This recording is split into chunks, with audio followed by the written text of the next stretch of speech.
Hello, my name is Daniel Gopar, and this is the third video on the Emacs tutorial. So basically on this video I'm just going to go over how to create a little custom key bindings for a mode. And before I do that, I'm just going to show you something. So let's do meta x list packages, press enter, and then it's going to do all the stuff, download everything. Alright, cool. Now remember in the last video the only thing we installed was lpy. So now if I do Alt Shift the less than sign, no, the greater than sign, it should put me down all the way to the bottom, and or you can just do Control S and then lpy. Oops, Control S lpy, and you'll find it right here. So when you go down and you find lpy and you find this section of installed, you're gonna see that there's other things that are already installed even though we didn't choose it, pick them specifically. For example, company, which is a completion framework, it says right there, and then these other guys. So what's happening is that lpy has dependencies on these libraries. So it has a dependency on company and these other libraries. So when you install something, it might also install other libraries that it depends on. So that's perfectly okay.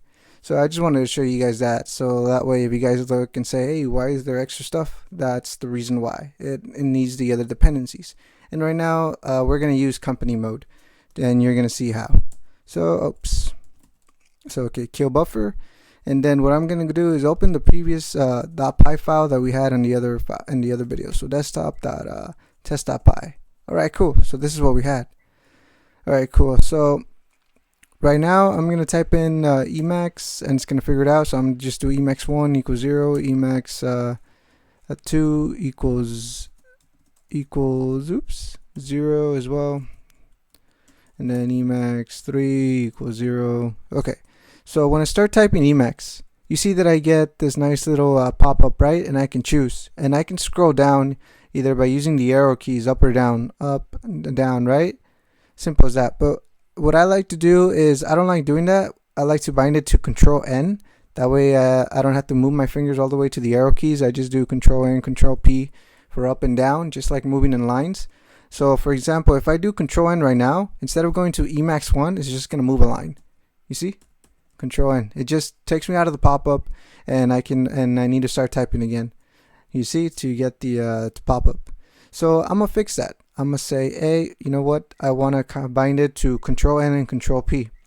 So the way I do that is I go to the configuration file.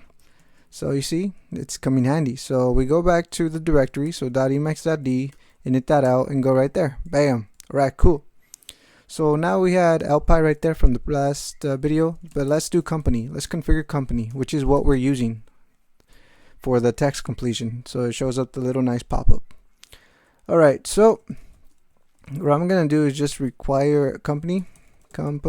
So if it's not there, then just get it. Oops, what did I press?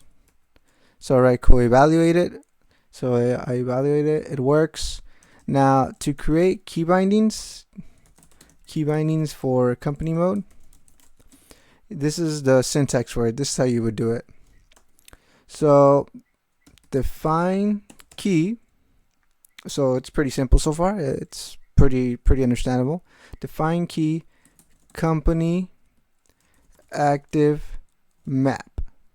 So yeah, this just says, this right here is just a fancy way of saying whenever the company mode is activated, the map, which the company active, which is the little pop-up, I want you to set these key bindings. So for now we're going to introduce the key binding. So KBD, that's the syntax for defining a key binding.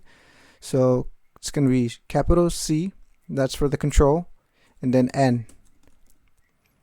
So that means whenever I press the Control N, you're going to do something, and I'm going to tell it what to do. You're going to do, pay attention to this little single code, okay? Company, you're going to do company select next.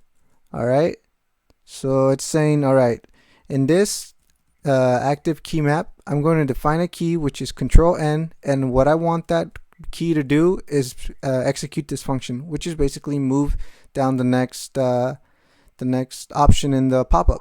So yeah, so let's evaluate it. Control X, Control E, bam, it already did. So let's just copy it. So what I did right there was just Control space and then Alt M to take me to the beginning, and then I did Alt W to copy it. you can also do, if you're right there, Alt Shift M and then just Alt W, one less key binding. But I got used to doing Control A, the longer one, whatever. Yeah, it's I just got used to it. Well, whatever.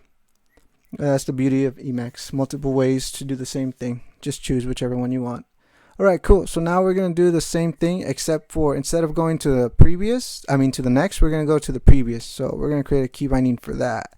So instead of Control N, it's going to be Control P, and it's going to be select previous. Did I spell it right? Well, we'll see. Yep, didn't make any errors. That should work. Alright, cool. Alright, so now when I go to the, did I kill the buffer for the other one? Oh no, I didn't. So sweet. So if I do Control Emacs, if I type in Emacs, alright, cool. Now, moment of truth. Remember, Control N means up, and Control P means previous. So, oh, look at that. Control N, Control P, sweet. So now you're saying, alright, cool, but what if I'm right here and I want to actually move a line like before? Well, that's simple. Just press Control G, and that takes you out. Now, I haven't mentioned this in the last two videos, but probably the most important key, in my opinion, is Control G. Because if you press something and you don't know what you're doing, just press Control G. Like, I don't know, 50 times, 5 times, 2 times, or however times you feel comfortable. Just press Control G, and that will quit any command you are entering. Remember, Control G will save your life.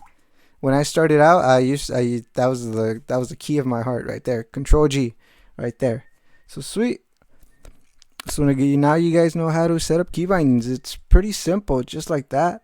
I think that's it for this video. Just I want to make these videos relatively short. I don't want to make them 10 minutes long or something. All right, cool. Yeah, I think this is it. All right, cool.